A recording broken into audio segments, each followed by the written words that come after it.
Bismillah, walhamdulillah, wassalatu wassalamu ala rasulillah, wa ala alihi wa sahbihi wa man walahu amma ba'd.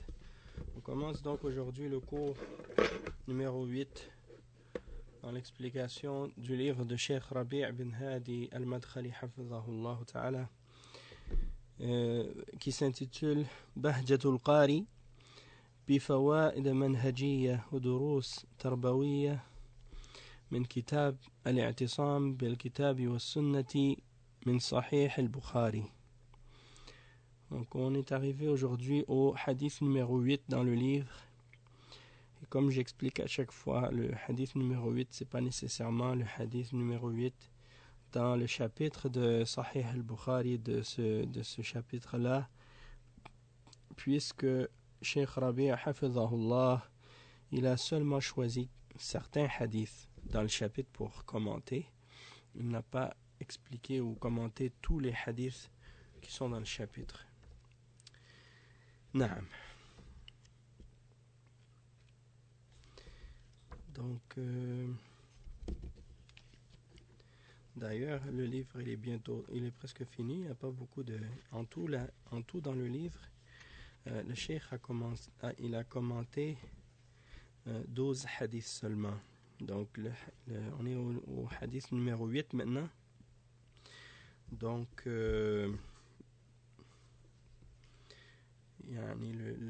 livre est presque terminé.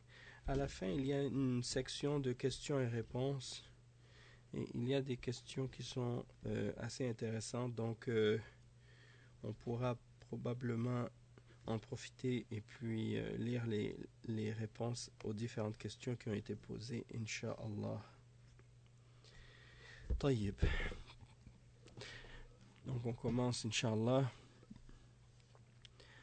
Le cheikh, il explique donc dans ce hadith, le hadith numéro 8, قال البخاري رحمه الله حدثنا أبو نعيم حدثنا سفيان عن الأعمش عن إبراهيم عن همام عن حذيفة رضي الله عنه قال يا معشر القراء استقيموا فقد سبقتم سبقا بعيدا فإن أخذتم يمينا وشمالا لقد ضللتم ضلالا بعيدا.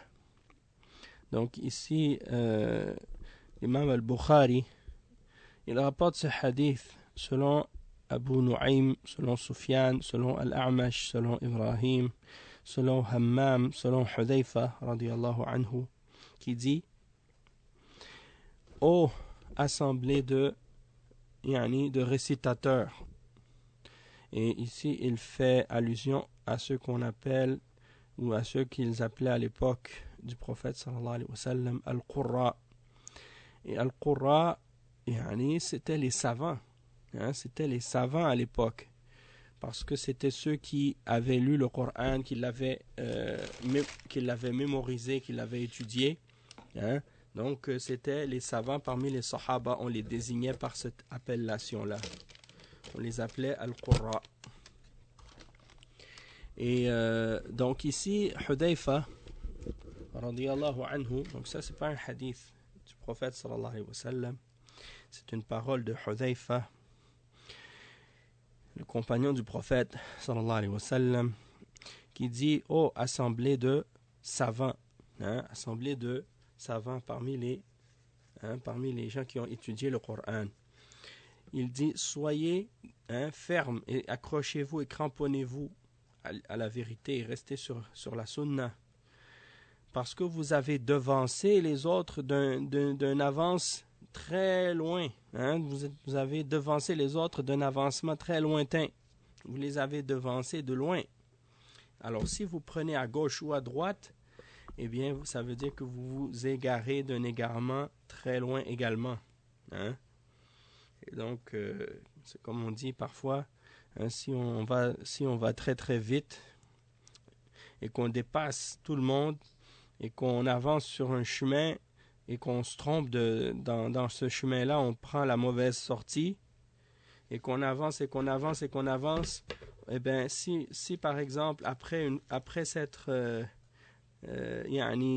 précipité et après avoir devancé tout le monde et après avoir avancé loin sur le chemin, on réalise qu'on s'était trompé de chemin, eh bien c'est beaucoup plus difficile et beaucoup plus compliqué de revenir au bon chemin, puis de reprendre la route une fois que on a devancé et qu'on est arrivé trop loin dans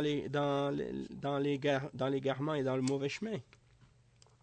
Tandis que si parfois on est allé moins loin ou moins rapidement, on a moins devancé, mais quand même on est resté sur le droit chemin, ben on est toujours sur la bonne direction. Donc même si on va lentement, on sait que on est toujours dans la bonne direction. Donc c'est plus facile si jamais on s'est trompé de se corriger ou de revenir sur le droit chemin.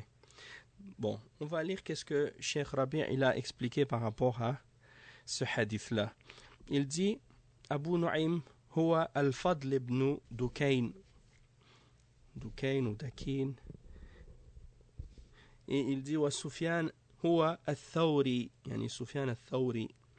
عن الأعمش سليمان ibn Mahran ou ibn Mihran ou Muhran. Il n'y a pas les accents sur les lettres pour déterminer le nom exact, la prononciation. وعن إبراهيم ابن يزيد النخعي وهمام هو ابن الحارث. Donc ça c'est les narrateurs de ce hadith là.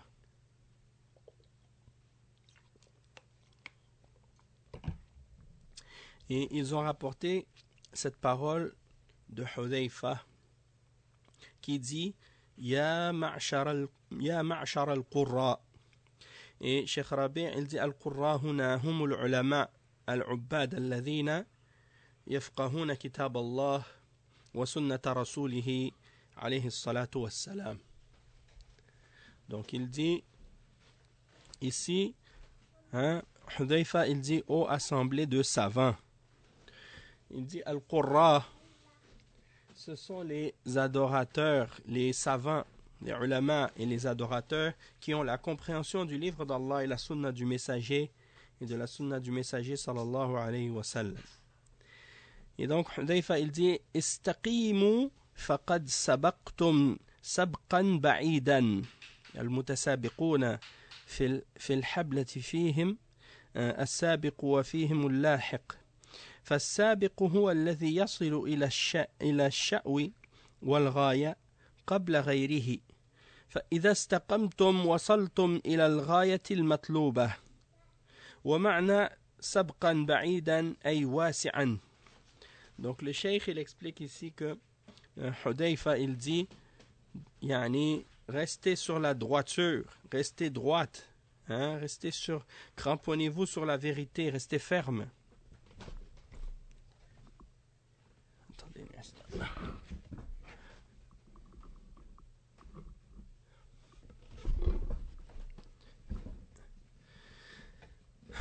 Non, restez ferme sur la vérité.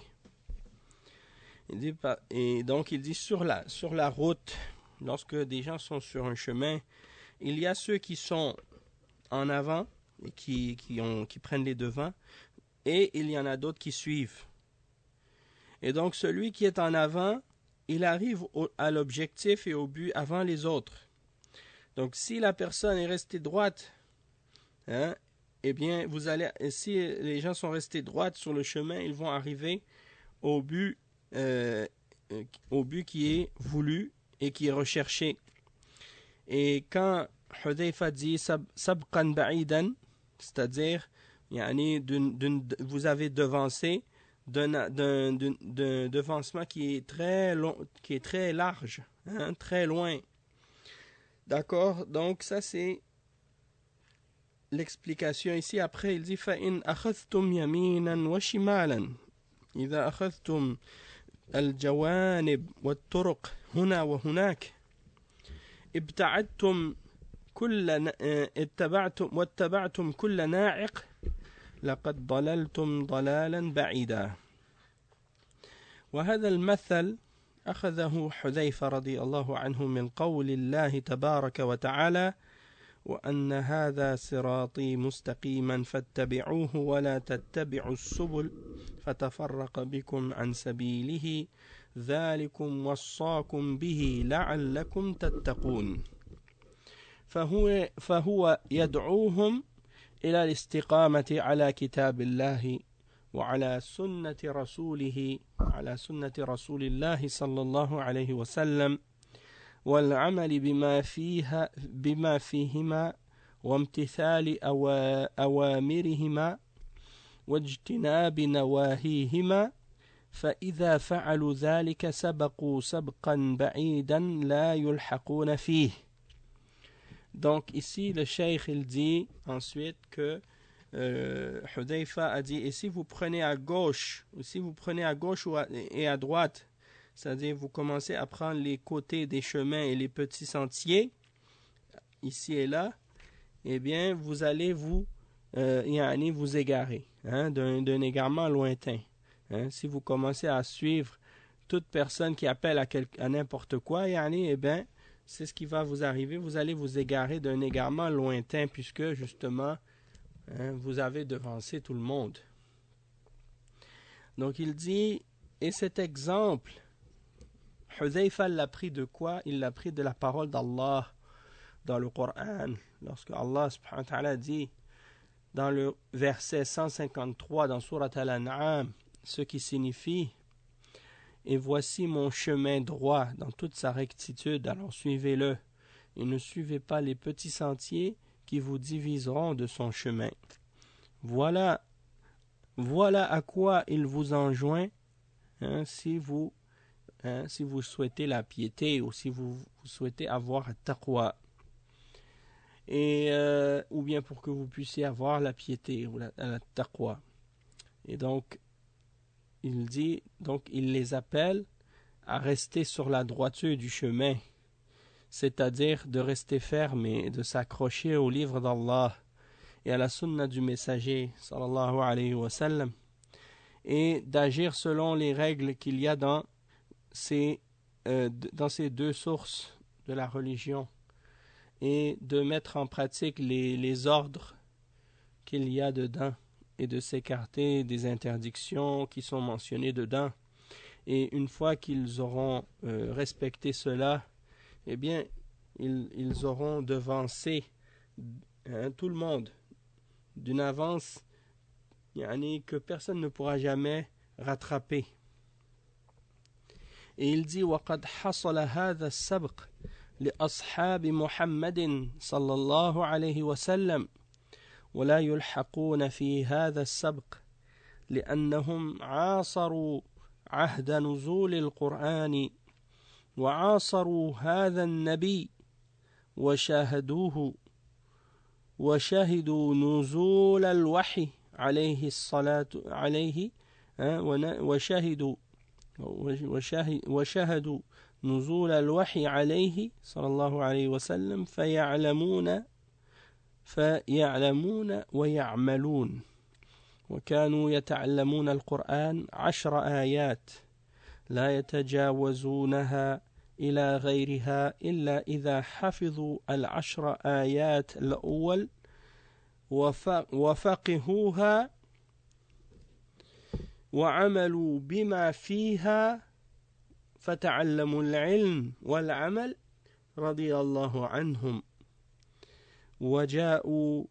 وجاهدوا في سبيل الله لإعلاء كلمة الله تبارك وتعالى وبذلوا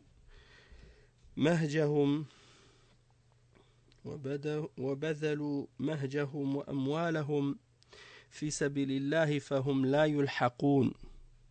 قال صلى الله عليه وسلم: والذي نفسي بيده لو أنفق أحدكم مثل أحد ذهب ما بلغ مد أحدهم ولا نصيفه. والتابعون قريبون منهم ويدخلون في رضوان الله ومغفرته ورحمته يشاركون في هذا في الجملة. قال تعالى: والسابقون الأولون من المهاجرين والأنصار والذين اتبعوهم بإحسان رضي الله عنهم ورضوا عنه وأعد لهم جنات تجري من تحتها الأنهار خالدين فيها أبدا ذلك الفوز العظيم.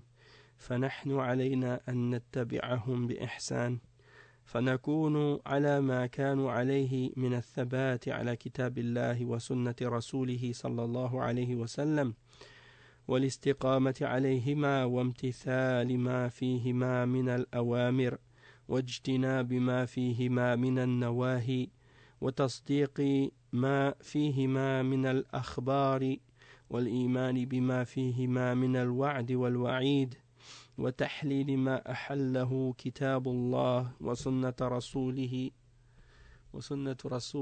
صلى الله عليه وسلم وتحريم ما حرماه فهذا هي الاستقامة وهي الثبات على ما جاء به محمد صلى الله عليه وسلم قال تعالى إن الذين قالوا ربنا الله ثم استقاموا تتنزل عليهم الملائكة أن لا تخافوا ولا تحزنوا وأبشروا بالجنة التي كنتم توعدون نحن أولياؤكم في الحياة الدنيا وفي الآخرة ولكم فيها ما تشتهي أنفسكم ولكم فيها ما تدعون نزلا من غفور رحيم فهذا جزاء من يستقيم على أمر الله فتأتيه الملائكة عند الاحتضار وتبشره بالجنة وتعامله بهذا الأسلوب الرقيق يرى عندها مقعده من الجنة إن الذين قالوا ربنا الله آمنوا به ووحدوه ونبذوا عبادة غيره تبارك وتعالى وثبتوا على ذلك تأتيهم الملائكة في هذه الحال العصيبة فتبشرهم بالجنة ويريهم الله مقاعدهم من الجنة أما إن كان كافرا أو ضالا يستحق العذاب فإنه يرى مقعده من النار. Donc le cheikh il explique ensuite, il dit que cette avance et ce devancement, il s'est produit de la part des compagnons du prophète Mohammed sallallahu alayhi wa sallam, et c'est pourquoi ils ne peuvent pas être rattrapés dans cette avance qu'ils ont pris sur tout le reste de la Ummah. Pourquoi? Parce qu'ils ont été à l'époque de la révélation du Coran et ils ont été présents à l'époque où le prophète sallallahu alayhi wa sallam était sur terre et ils ont été témoins de la révélation. Ils ont été témoins de la révélation sur le prophète sallallahu alayhi wa sallam. Et ils ont donc eu la connaissance et ils ont mis cela en pratique et ils apprenaient le Coran 10 versets à la fois. Ils ne dépassaient jamais 10 versets. Ils ne dépassaient jamais 10 versets dans leur apprentissage pour passer à 10 autres, excepté après avoir mémorisé ces 10 versets, après les avoir compris, après les avoir mis en pratique. Et donc c'est ainsi qu'ils apprenaient non seulement la science, mais la pratique également. Et ils ont lutté dans le sentier d'Allah pour élever la parole d'Allah. Et ils ont dépensé de leur personne et de leurs biens dans le sentier d'Allah. Et c'est pour cette raison que personne ne peut jamais les rattraper. Comme le prophète sallallahu alayhi wa sallam a dit, par celui qui tient mon âme en sa main, si l'un d'entre vous dépensait la montagne de Uhud en or, ça n'aurait même pas la valeur de ce que le compagnon a donné, d'une poignée de sa main, ou même la moitié d'une poignée de sa main. Donc ça veut dire que les Sahaba, ils ne peuvent jamais être attrapés par quiconque de cette Ummah. Et les compagnons sont suivis des tabi'un. Et les tabi'un sont proches d'eux. Ils ne peuvent pas les atteindre non plus, mais ils sont eux aussi proches des Sahaba. Et ils entrent dans l'agrément d'Allah et dans le pardon et dans sa miséricorde. Donc ils sont associé donc à cet agrément-là de façon générale, puisque Allah subhanahu wa ta'ala dit dans le verset 100 dans Surat At-Tawbah, As-sabiqoun al-awwaloun, as-sabiqoun, c'est-à-dire ceux qui ont devancé tout le monde, qui ont été les premiers parmi les muhajirin, ceux qui ont accepté l'islam à Makkah et qui ont fait la hijra à Médine, ou al-ansar, ceux qui ont accepté l'islam à Médine, parmi les habitants de la ville elle-même, وَالَّذِينَ اتَّبَعُوهُمْ بِإِحْسَانٍ, et ceux qui les ont suivis avec perfectionnement, avec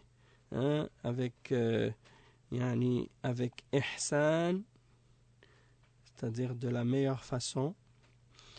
Allah est satisfait d'eux et ils sont satisfaits de lui. Et Allah a préparé pour eux des jardins sous lesquels coulent des ruisseaux pour y demeurer éternellement. Et voilà la grande réussite. Donc le cheikh il dit, alors en ce qui nous concerne, eh bien nous devons uniquement les suivre, c'est-à-dire suivre les sahaba avec ihsan, de la meilleure manière, la façon la plus correcte et la plus parfaite, pour être sur ce qu'ils ont suivi eux-mêmes avec fermeté, de s'accrocher au livre d'Allah et à la sunna du messager sallallahu alayhi wa sallam, et de s'accrocher à ces deux sources et de les mettre en pratique et d'appliquer ce qu'il y a dans ces deux références de la religion, et également de s'écarter de tout ce qui a été interdit dans ces deux références de la religion et de croire en tout ce qu'il y a dedans comme information au sujet d'Allah et de sa religion, et de croire en tout ce qu'il y a dedans comme promesse et comme menace, et de rendre halal ce qui est halal dans le livre et dans la sunna, et de déclarer et de croire en tout ce qui est mentionné comme étant haram dans ces deux références-là. Et donc ça c'est qu'est-ce qu'on appelle al-istiqama. Voilà ce que signifie al-istiqama, c'est-à-dire de rester droit, de rester ferme, de chercher la droiture et de rester ferme sur la religion d'Allah et sur ce que notre prophète Muhammad sallallahu alayhi wa sallam nous a amené. Et le cheikh il a cité ensuite le verset ou les versets dans Surat Fussilat, versets 30 à 32, dans lesquels Allah subhanahu wa ta'ala dit ce qui signifie ceux qui ont dit notre Seigneur est Allah, puis qui se sont mis sur la droiture et qui sont restés fermes.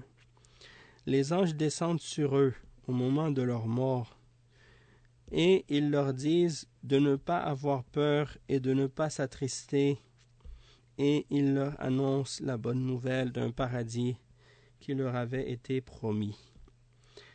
Et ils disent nous sommes vos alliés, nous sommes vos alliés dans cette vie d'ici-bas et dans l'au-delà, et il y aura pour vous dans le paradis tout ce que vous désirez, et il y aura dedans également tout ce que vous demandez. Une demeure ou une résidence que Allah vous donnera, et il dit c'est de la part d'un pardonneur miséricordieux. Et il dit ça c'est la récompense de ceux qui se sont mis sur la droiture et qui ont été fermes sur l'ordre d'Allah. Les anges vont descendre sur eux au moment de leur mort pour leur faire la bonne annonce du paradis, et ils vont les traiter d'une manière qui est douce, et agir avec eux avec douceur. Et l'un d'entre eux au moment de sa mort va voir la place qui lui est réservée dans le paradis. Allah subhanahu wa ta'ala dit donc dans ces versets ceux qui ont dit notre Seigneur est Allah, c'est-à-dire qui ont cru en lui, qui l'ont unifié, hein, et qui ont rejeté tout ce qui était adoré en dehors de lui, tabaraka wa ta'ala, et qui sont restés fermes sur cela, les anges descendent sur eux dans cet état, dans cette situation difficile au moment de la mort, pour leur annoncer donc qu'ils seront au paradis. Et Allah leur fait voir la place qui leur est réservée dans le paradis, tandis que le kafir ou la personne qui était égarée, eh bien, elle mérite le châtiment, et donc la personne verra la place qui lui est réservée dans l'enfer. Le cheikh il dit ensuite فعلينا بالاستقامة والثبات على ما جاء به محمد صلى الله عليه وسلم من عقائد وأعمال ومناهج سديدة فعلينا بمعرفتها والثبات عليها ودعوة الناس إليها فكما تحب الخير لنفسك تحبه لغيرك وتحب الخير حتى للكافر وتبذل جهدك لإبعاده عن النار وتقريبه إلى الجنة وهذا من الرحمة التي جاء بها الإسلام ورسول الله صلى الله عليه وسلم أرسله الله رحمة للعالمين فهو جاء لإنقاذ الناس من النار فكان رحمة للعالمين ومع هذا يتطاول عليه أعداء الله ويتهمون دينه بالوحشية وغير ذلك فلا حول ولا قوة إلا بالله. Donc le cheikh il explique, il dit nous devons donc rester sur la fermeté et la droiture sur laquelle était notre prophète Muhammad sallallahu alayhi wa sallam, comme en croyance, hein, dans les croyances et les convictions et dans les actions et dans la méthodologie de droiture que nous devons suivre. Et nous devons également avoir de la connaissance et rester ferme sur cette connaissance et inviter les autres à cette connaissance. Et il dit, de la même manière que tu aimes le bien pour toi-même, tu dois également l'aimer pour les autres. Et tu dois également aimer le bien même pour les kafirs, même pour la personne qui est mécréante. Et tu dois faire tout ce qu'il y a dans ton pouvoir et faire tous tes efforts pour essayer d'éloigner ce kafir de l'enfer et de le rapprocher du paradis. Et ça, c'est parmi les exemples de la miséricorde qui est venue par l'islam, qui est venue avec l'islam et ce messager d'Allah que Allah a envoyé, sallallahu alayhi wa sallam, comme une miséricorde pour les mondes et pour sauver l'humanité de l'enfer. Et donc c'est une miséricorde pour l'humanité et pour tous les mondes. Et malgré cela, les ennemis de l'islam se permettent de parler contre lui et d'accuser sa religion de sauvage, d'être sauvage et des choses de ce genre. Et il n'y a pas de doute que tout ça c'est des mensonges. Wala hawla wala quwwata illa billah. Cheikh Rabi' hafizahullah, il dit فعلينا أن نمثل الإسلام أحسن تمثيل وأن نقوم به أحسن قيام ليقبل الناس على الدخول فيه وليسهل إنقاذهم بإذن الله من النار وهذا أمر شرعه الله لنا فالعلماء ورثة الأنبياء والأنبياء يدعون الناس إلى الله ليدخلوا الجنة ولينجوا من النار وورثتهم كذلك يحرصون أشد الحرص على هداية الخلق فيبذل الداعي إلى الله كل الأساليب التي تزين الإسلام وتحسنه في أعين الناس ويبتعد عن الأسباب المنفرة. فالآن هؤلاء الذين يكفرون ويفجرون ويدمرون شوهوا الإسلام وسلطوا الأعداء عليه يطعنون فيه وفي نبيه عليه الصلاة والسلام بسبب هذه الأعمال الوحشية، والإسلام بريء منها. فينبغي أن نتخلق بأخلاق الإسلام، أخلاق الرسول صلى الله عليه وسلم الكريم، ونصلح أنفسنا ونثبت أنفسنا على الحق، وندعو الناس إلى هذا الحق بالحكمة والموعظة الحسنة وبالأخلاق العالية التي مدح الله بها رسوله عليه الصلاة والسلام، حيث قال سبحانه وتعالى: وإنك لعلى خلق عظيم. وقد فطره الله على هذه الأخلاق، فحتى قبل أن يبعث كان يسمى بالصادق الأمين، وعرفوه بأحسن الأخلاق وأفضلها، ولكن لما صدع بالدعوة عانده المستكبرون. وأما من طهر قلبه من الكبر فاستجاب للرسول عليه الصلاة والسلام، ومن شحنه الشيطان بالكبر والعناد مثل أبي جهل وأبي لهب كذبوه، وقد كانوا من قبل يعترفون بصدقه، حتى إنهم إذا خلا بهم أحد وسألهم هل محمد يكذب فيعترفون بأنه لم يكذب. Donc ici le cheikh il mentionne un point intéressant aussi. Il dit, subhanallah, il dit nous devons donc être des exemples, des meilleurs exemples de l'islam. Et nous devons donc établir l'islam de la façon la plus parfaite et la meilleure pour que les gens puissent accepter l'islam et pour qu'ils puissent entrer dans l'islam et pour qu'il soit plus facile pour nous de les sauver par la permission d'Allah de l'enfer. Et ça, c'est une chose que Allah subhanahu wa ta'ala nous a légiféré. Et les savants sont les héritiers des prophètes.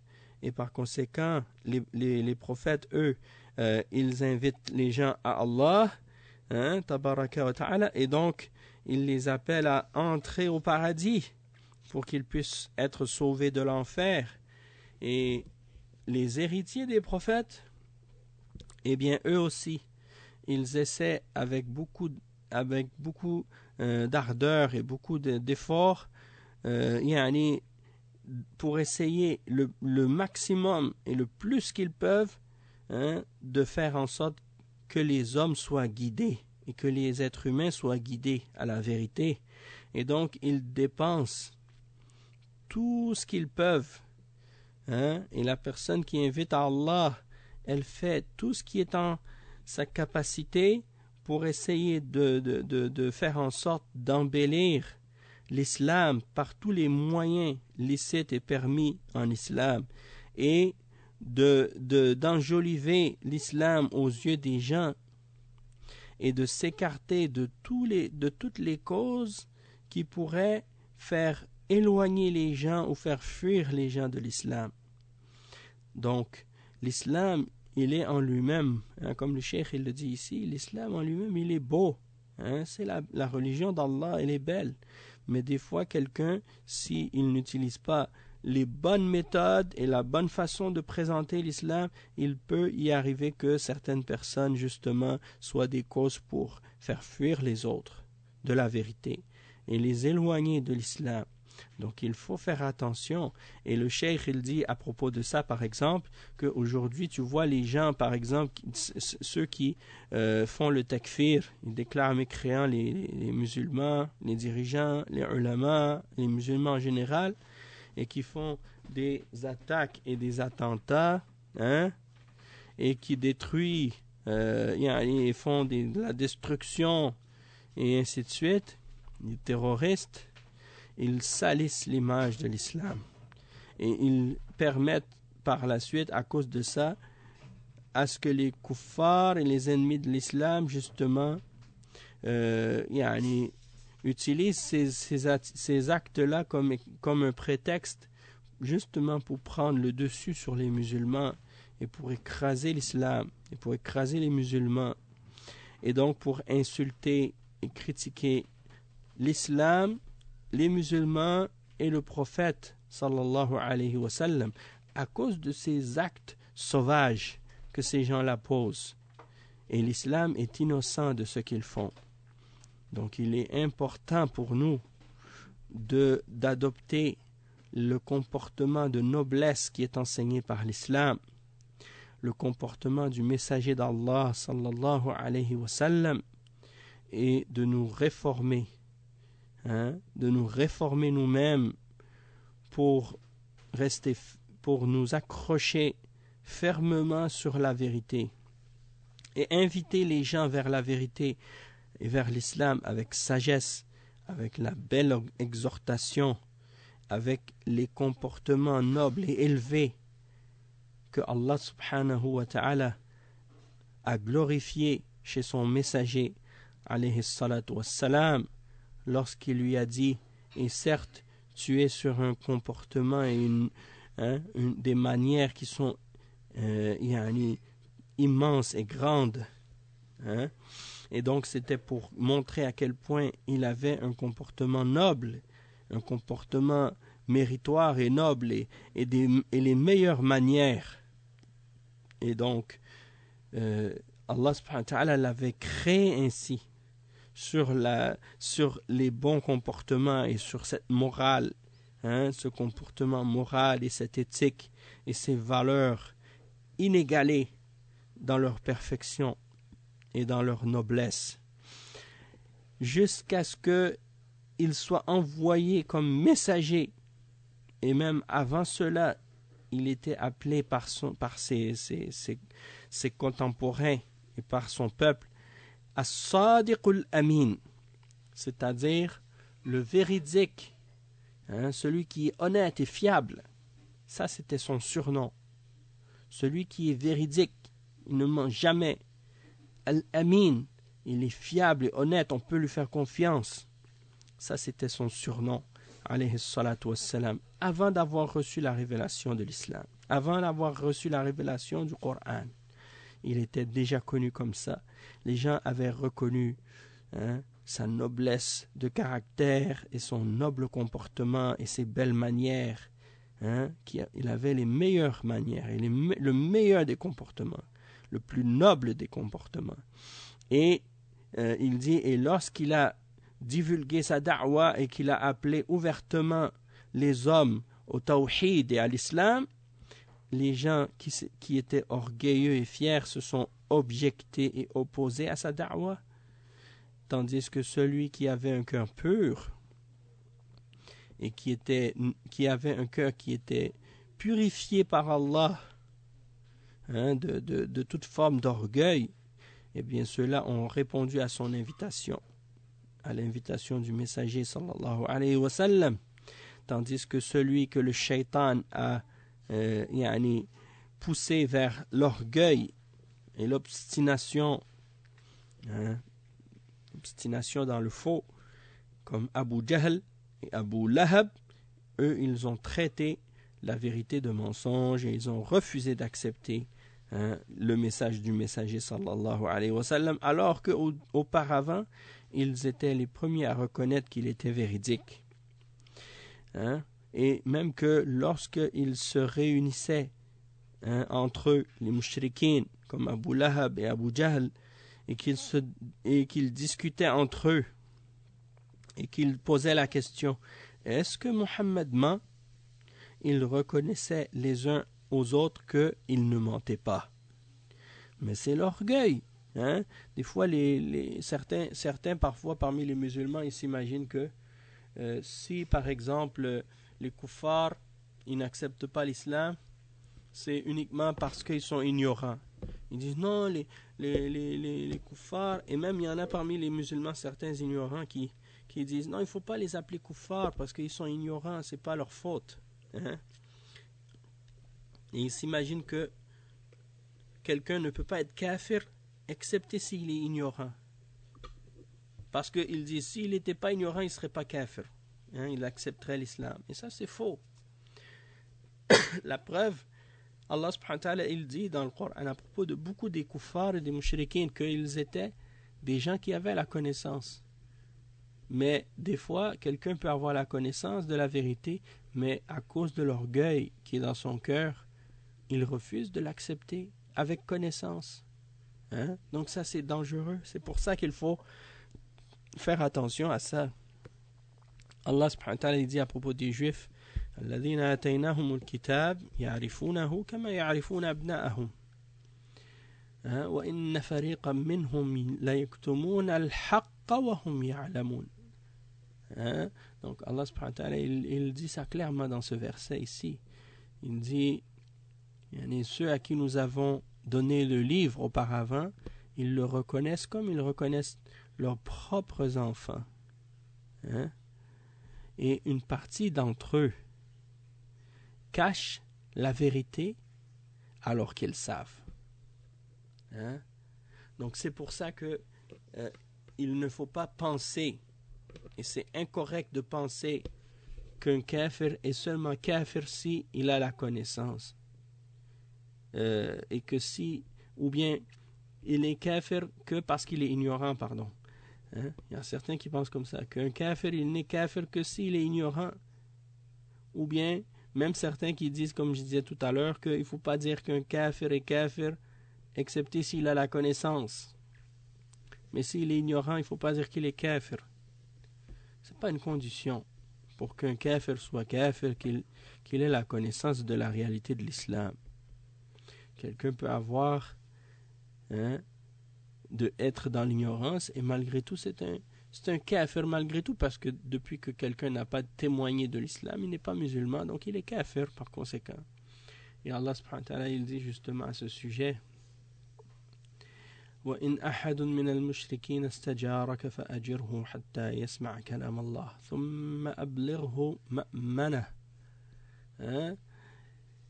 Et il dit, et si un d'entre les mushrikines te demande de le protéger, c'est-à-dire le mushrik il veut rentrer chez les musulmans pour aller faire quelque chose qu'il a à faire, alors il te demande la protection pour aller faire qu'est-ce qu'il a à faire, et ensuite il retourne, ou bien il s'en va là où il veut aller.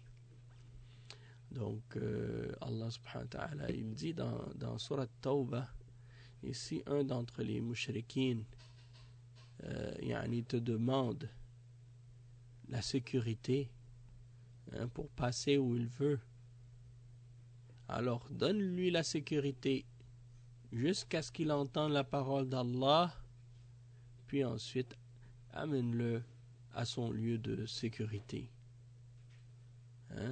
Parce que ce sont des gens qui ne savent pas. Donc ça c'est important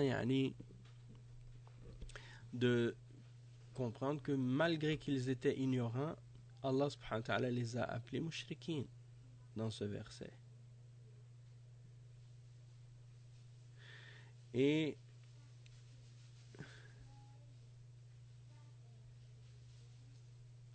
c'est ça. Il a dit ذَلِكَ بِأَنَّهُمْ قَوْمٌ لَا يَعْلَمُونَ. Ceci parce que ce sont des gens qui ne savent pas. Le fait qu'ils ne savaient pas ou qu'ils n'avaient pas la connaissance, ça n'a pas empêché Allah subhanahu wa ta'ala de les appeler des mushrikines. Donc ça c'est un argument, une réponse à cette shubha. Ensuite, Cheikh il a mentionné un récit qui est intéressant à propos des mushrikines justement et de leur orgueil, pour montrer pourquoi ils rejetaient l'islam. Et c'était pas parce qu'ils ne savaient pas la vérité, ou c'était pas parce qu'ils ne savaient pas que le messager était véridique, mais c'était à cause de l'orgueil. Et il mentionne ce récit qui est tiré de Dalaïl al-Nubuwah de l'imam al-Bayhaqi et qui est mentionné aussi par Ibn Kathir dans Al-Bidaya wa Nihaya.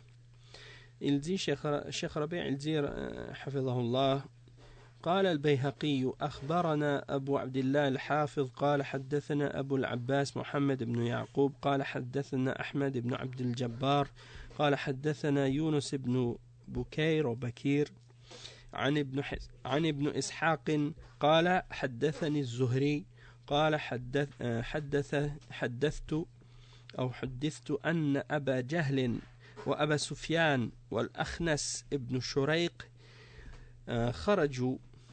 خرجوا ليلة ليستمعوا من رسول الله صلى الله عليه وسلم وهو يصلي بالليل في بيته وأخذوا كل رجل منهم مجلسا ليستمع فيه وكل لا يعلم بمكان صاحبه فباتوا يستمعون له حتى إذا أصبحوا وطلع الفجر تفرقوا فجمعتهم الطريق فتلاوموا وقال بعضهم لبعض لا تعودوا لو رآكم بعض سفهائكم لأوقعتم في نفسه شيئا ثم انصرفوا حتى إذا كانت الليلة الثانية عاد كل رجل منهم إلى مجلسه فباتوا يستمعون له حتى إذا طلع الفجر تفرقوا فجمعتهم الطريق فقال بعضهم لبعض مثل ما قالوا أول مرة ثم انصرفوا فلما كانت الليلة الثالثة أخذ كل رجل منهم مجلسه فباتوا يستمعون له حتى إذا طلع الفجر تفرقوا فجمعتهم الطريق فقالوا لا نبرح حتى نتعاهد لا نعود فتعاهدوا على ذلك ثم تفرقوا فلما أصبح الأخنس ابن شريق أخذ عصاه ثم خرج حتى أتى أبا سفيان في بيته فقال أخبرني يا أبا حنظلة عن رأيك فيما سمعت من محمد فقال يا أبا ثعلبة والله لقد سمعت أشياء أعرفها وأعرف ما يراد بها فقال لا أخنس وأنا والذي حلفت به ثم خرج من عنده حتى أتى أبا جهل فدخل عليه بيته فقال يا أبا الحكم ما رأيك فيما سمعت من محمد فقال ماذا سمعت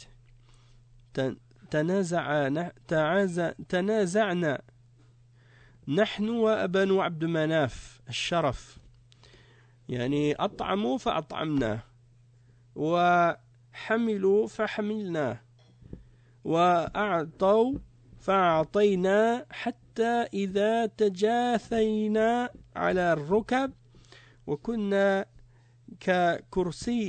ككرسي رهان قالوا منا نبي يأتيه الوحي من السماء فمتى ندرك هذه والله لا نؤمن به أبدا ولا نصدقه فقام عنه الأخنس بن شريق. Donc c'est une belle histoire en fait, subhanallah. Il dit donc c'est rapporté cette histoire par Al-Bayhaqi, il rapporte avec l'isnad jusqu'à Az-Zuhri. Il dit, on m'a dit que, ou on m'a raconté que Abu Jahl, Abu Sufyan et Al-Akhnas ibn Shurayq, les trois sortaient la nuit pour aller écouter le messager d'Allah sallallahu alayhi wa sallam qui priait dans sa maison la nuit. Et ils n'étaient pas musulmans à l'époque, c'était à Mecca, c'était des mouchriquins. On sait que Abu Jahl, Abu Jahl il est mort, mécréant. Et on sait que Abu Sufyan, lui, plus tard, il s'est converti à l'islam lors de la conquête de la Mecque. Tandis que Al-Akhnas ibn Shurayq, ça je ne sais pas, Allahu a'lam, mais il raconte donc que les trois, ils se réunissent. En fait, les trois, ils ne savaient pas, en fait. Ils partaient, les trois, et ils allaient écouter le Coran.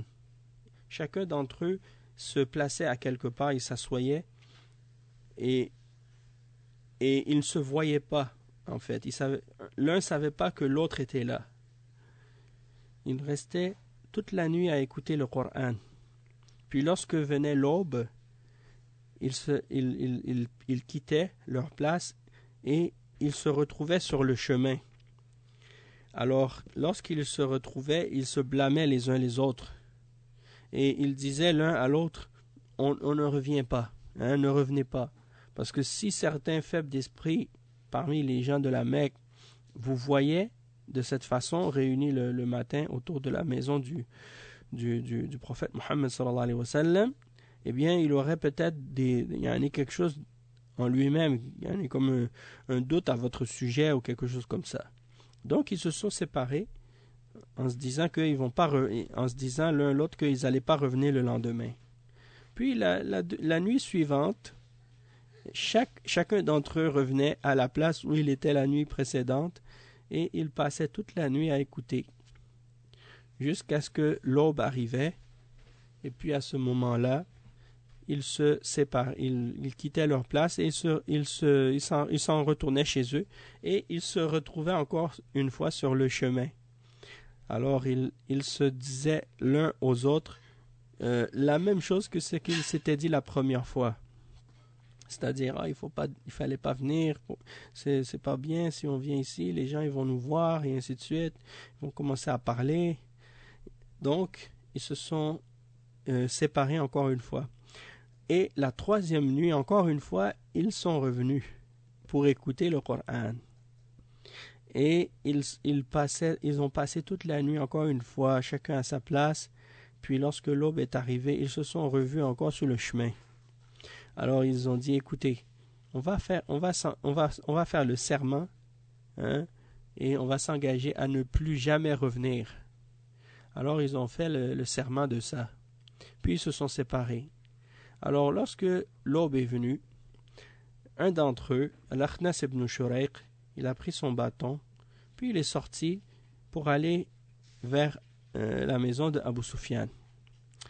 Et il a dit, oh Abu Hanzala, en parlant à Abu Sufyan, il dit, qu'est-ce que tu penses de ce que tu entends de Mohammed, de qu'est-ce qu'il récite? Et il lui a dit, oh Aba Tha'laba, par Allah, j'ai entendu des choses que je reconnais, des choses que je sais exactement ce qui est voulu dans ces paroles-là. Et Al-Akhnas a dit, et moi aussi, par celui par qui tu as juré. Et il a dit, alors il est sorti de chez Abu Sufyan et il est parti voir Abu Jahl. Alors il est rentré chez Abu Jahl dans sa maison. Et il a dit, Ya Abal Hakam, quelle est ton opinion à propos de ce que tu entends, de ce que Mohammed récite, c'est-à-dire le Coran et le message qu'il enseigne. Alors ils ont dit, qu'est-ce que j'ai entendu? Qu'est-ce que j'ai entendu? On s'est disputé, nous et les fils d'Abd Manaf, la noblesse. Ils ont nourri les gens, alors nous on a nourri les gens. Ils ont porté des choses, nous on a porté aussi. Ils ont donné, nous on a donné. Jusqu'à ce qu'on était tous les deux à genoux, à égalité. Eh bien, il dit, c'est comme si eux ils viennent, puis ils disent, on a un prophète parmi nous qui reçoit la révélation du ciel. Alors il dit, comment on va faire maintenant pour rattraper ça, pour les rejoindre dans ça? C'est pas possible. C'est-à-dire que la famille de Bani Hashim était toujours en compétition entre les autres fils de Abd Manaf. Ils sont tous en compétition. Les différentes familles de Quraysh, elles sont toutes en compétition l'une avec l'autre. Et là, ils étaient toujours en train de se battre pour la noblesse, pour savoir laquelle des familles de Quraysh était la plus noble. Et à chaque fois, ils étaient à égalité. Il dit, mais là maintenant, ils viennent pour dire que il y a un prophète parmi eux qui reçoit la révélation du ciel. Alors là, maintenant, comment on va faire pour les rattraper? C'est pas possible. Alors, à cause de ça, il dit, on ne va jamais, par Allah, on va jamais croire en lui. Hein? Alors à ce moment-là, l'Akhnas ibn Shurayq, il s'est levé et il est parti. Donc ça c'est un exemple pour montrer comment Abu Jahl, il explique la raison de son rejet de l'islam et que c'était pas à cause qu'il avait un doute sur ce que le messager Muhammad sallallahu alayhi wa sallam disait, mais c'était plutôt à cause de son orgueil.